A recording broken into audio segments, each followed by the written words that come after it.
Hi guys, welcome back to yet another video. Today I want to talk about the significance of awareness. Most often we think self-awareness is more so about all of the flaws that we have and the childhood traumas that we carry, in thinking that we have to constantly be aware of our negative habits and our patterns, and we start to really only focus on the negative side of self-awareness. And I don't even want to say the negative side of self-awareness. I more so want to say the things that we believe we need to change and correct in our previous behavior so that we can stick to the change. Now, being self-aware isn't only just focusing on that. It's also being aware of the gifts that you do have, all of the good times and the good memories that you've experienced throughout your life. It's being aware of your talents, the things that God has gifted you, the things that you're really good at, the things that you're passionate about, and pursuing that. I think we, by default, and it also comes from a state of survival, always have to focus on the negative aspect of things and not really focusing on the positive or what could be going absolutely right in our life. We tend to just solely focus on the negative, the things that we need to change, the bad habits that we carry, the childhood trauma, or just any type of trauma that we've endured. We're taught to constantly have to analyze that, break it down, figure out the root cause of why our behavior is the way that it is. And while that is a form of self-growth, it is a form of self-improvement. It is something that we should all face is ourselves, because we're not perfect. We are flawed in some areas, and in everybody it's in different ways. So really understanding you as an individual and being able to break down what it is that you notice about yourself that needs to change and improve, yes. But again, it's also very important to focus on the things that you are good at, the positive habits that you already do carry. It's not so much focusing on the negative aspect. It should be a balance. It's about being constantly aware between the good, the bad, the negative, the positive, honestly, between both realms. You want to just be neutral, and you're not focusing too much on any sort of either side. You're right there in the middle, observing both the things that you do need to change and the things that you are already good at.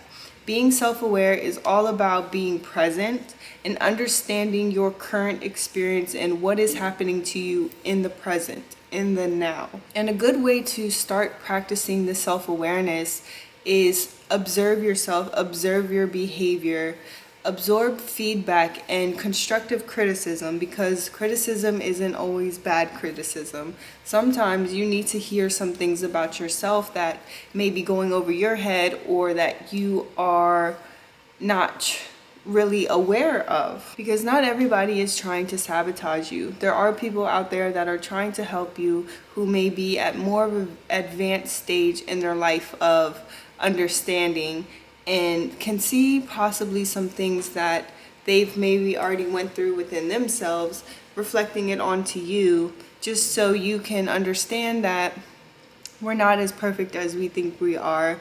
And I think one thing that can be misleading in this mental health community is too much positivity can be a bad thing. And what I mean by that is, I actually recently watched a video.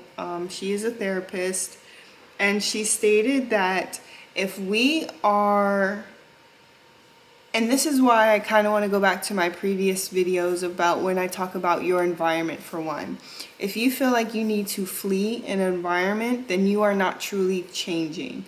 You are avoiding the things that demand change within that environment. And I do agree with what she said. True change is how you handle your environment, your spaces, how you're able to change within a space that's working against you, about teaching you resilience and overcoming these challenges and that you're facing, so that you don't constantly keep having to search for something in order for your life to get better. You can start just making your life better in that present moment by truly being able to separate yourself from whatever it is that you feel may be dragging you down, because at the end of the day, it really is your responsibility.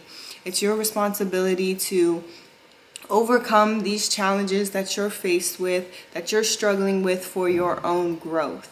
So if you feel your environment is restricting your growth, then you might have a little bit more understanding and a little bit more growing to do. Don't always be so quick to run away. My thing is, and my new take on it is, don't just leave your space. Don't let's just leave your environment. If you feel that you have tried everything in your power to make the best of your situation and it does not get better, then absolutely do what you can to leave. But maybe you are a little bit more mature, maybe you are a little bit more level-headed than the people around you. Maybe this is your opportunity to teach people. You might have to educate some people around you that may not be at that awareness level that you are at. People that do not recognize the flaws within themselves. I feel this may be an opportunity for you to express, and you take the initiative to help change and alter your environment so that it can become better. Now, if you feel like you're putting in this work and nothing is changing, then by all means do what you got to do for your mental health.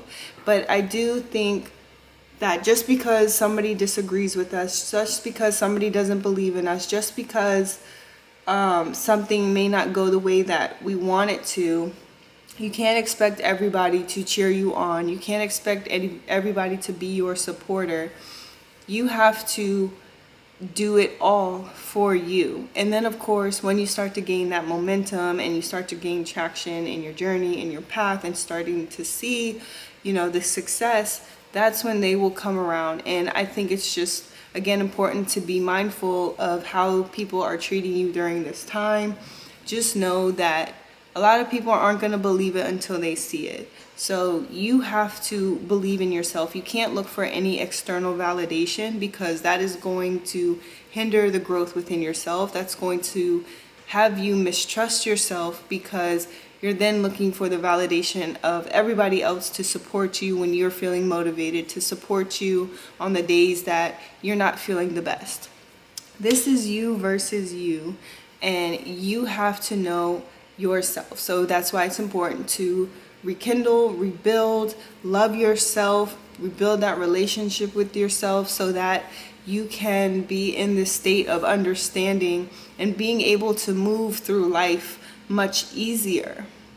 So again, going back to awareness, like in the beginning of this video, have that awareness, but don't be too much on one side. Don't be too positive, don't be too negative, meaning don't always reflect on your past mistakes, your trauma, whatever you've been through, the things, the negative habits that you have. Don't only focus on the bad, because that's going to keep you in a state that's making you feel like you constantly have to search for everything wrong within you. And that's just a negative loop within its own. You have to be within the middle ground, observing both ends. You're in the middle observing, and that is all you are meant to do on this world, is to guide your soul, guide your body, guide your vessel into unlocking its fullest potential. And a lot of that just comes from having that neutral awareness of the things that you're good at, the things that you need to change, so that you can become a better and evolving human being. That is all for this video. I hope you guys enjoyed it. If you liked it, please give it a thumbs up. And if you like my channel, don't forget to subscribe for more. Bye guys. Mwah.